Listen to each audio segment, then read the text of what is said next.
Assalamualaikum warahmatullahi wabarakatuh.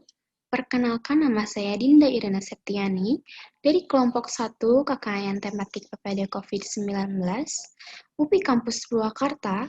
Di sini saya akan mempresentasikan artikel ilmiah yang telah saya teliti kurang lebih seminggu kemarin. Di sini saya mengambil judul Sosialisasi Motivasi Peluang Usaha untuk meningkatkan perekonomian IRT atau ibu rumah tangga di masa COVID. Nah, dengan judul perekonomian, sudah tentu saya meneliti di bidang ekonomi. Kita lanjut. Di sini ada pendahuluan. Pendidikan merupakan hal yang sangat penting dalam kehidupan, terutama bagi penerus bangsa. Pendidikan memiliki kaitan yang kuat terhadap pengetahuan. Pengetahuan merupakan jalur alternatif yang sangat dibutuhkan banyak orang. Karena tanpa pengetahuan, kehidupan akan gelap.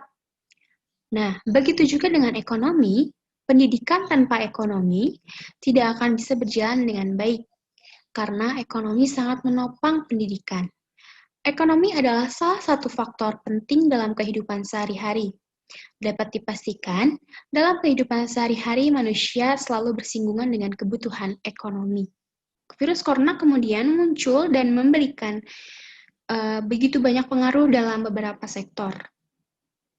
Dengan adanya kondisi dunia saat ini sedang mengalami global pandemi coronavirus disease 19 atau yang kita lebih paham atau lebih kenal dengan sebutan COVID-19. Nah, sebagaimana yang disampaikan oleh World Health Organization atau WHO pada tanggal 11 Maret 2020, pandemi COVID-19 telah melanda kurang lebih 214 negara, termasuk Indonesia, dan membuat peraturan untuk tetap di rumah saja. Pandemi COVID-19 tidak hanya berdampak pada meningkatnya jumlah korban, tetapi juga berdampak pada kondisi perekonomian atau sosial ekonomi masyarakat yang ada di Indonesia. COVID-19 sangat berdampak besar terhadap perekonomian masyarakat yang ada di Indonesia, termasuk desa-desa. Desa yang dipandang sebagai suatu pemerintahan terendah yang mempunyai identitas entitas, memiliki batas-batas wilayah tertentu, dan memiliki kewenangan untuk mengatur dan mengurus kepentingan masyarakat setempat. Desa-desa yang terpengaruh, terutama dalam bidang ekonomi, yang selama ini banyak mengandalkan bantuan dari pusat. Di sini juga ada metode pelaksanaan program. Yang pertama, waktu pelaksanaan, teknis pelaksanaan. Waktu yang dilaksanakan pada tanggal 24 November 2020, hari Selasa dan dilaksanakan pada siang sampai sore hari.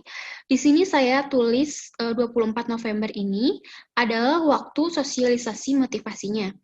Untuk pelaksanaan meminta izin kepada Ketua RT atau koordinasi dengan Ketua RT dilakukan 2 hari sebelumnya, yaitu 22 November 2020. Nah, ini dilakukannya melalui WhatsApp ya, karena sedang tidak boleh atau tidak boleh melakukan komunikasi langsung dengan orang lain.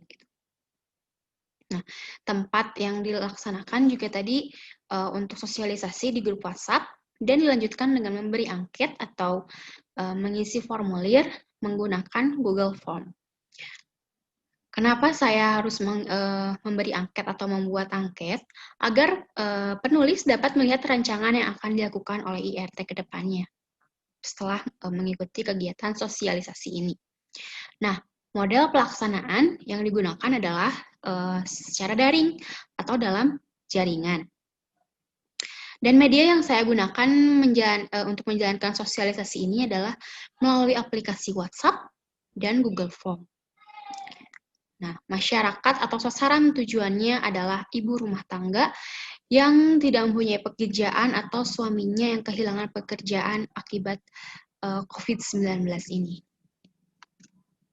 Nah, kita Kita langsung masuk ke pembahasannya.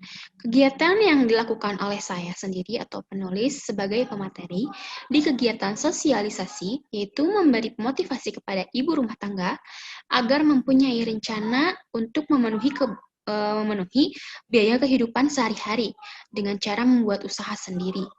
Nah, penulis juga mengarahkan agar rencana yang sudah IRT pikirkan dapat terlaksana dengan baik, tidak hanya stuck menjadi rencana saja, seperti itu. Penulis juga memberitahu bagaimana memanage perekonomian di saat pandemi seperti ini. Karena sangat susah sekali untuk memanage keuangan atau perekonomian di masa pandemi, jadi penulis memberi tips agar mengurangi membeli barang yang tidak perlu. Penulis juga memberitahu agar membeli barang diusahakan untuk tidak membayar dengan cara cicilan dan menghemat untuk menabung menjadikan investasi ke depannya. Seperti itu. Apa rencana selanjutnya yang akan dilakukan oleh IRT? Seperti itu. Lalu di sini ada kesimpulan dan saran. Pandemi COVID-19 ini sangat memiliki banyak dampak baik sosial maupun ekonomi. Dalam hal ini, Indonesia telah berupaya untuk mengendalikan dan memutuskan mata rantai COVID-19 dengan membuat dan menerapkan peraturan-peraturan yang berlaku. Namun, dalam menghadapi COVID-19 ini, bukan hanya peran pemerintah dan peran tenaga kesehatan saja yang dapat diandalkan, tetapi juga peran dan kesadaran dari masyarakat untuk dapat mengindahkan himbauan dari pemerintah maupun tenaga kesehatan, serta meningkatkan kesadaran diri untuk mencegah penyebaran virus COVID-19. Nah, kesimpulannya dari kegiatan program yang saya laksanakan, yaitu sosialisasi motivasi ini, ibu rumah tangga menjadi termotivasi dan menjadi ada target, menjadi mempunyai target ke depannya untuk membuat usaha yang akan dibuatnya. Hanya itu saja yang dapat saya sampaikan. Mohon maaf bila ada salah kata. Wabillahi taufiq wal hidayah. Wassalamualaikum warahmatullahi wabarakatuh.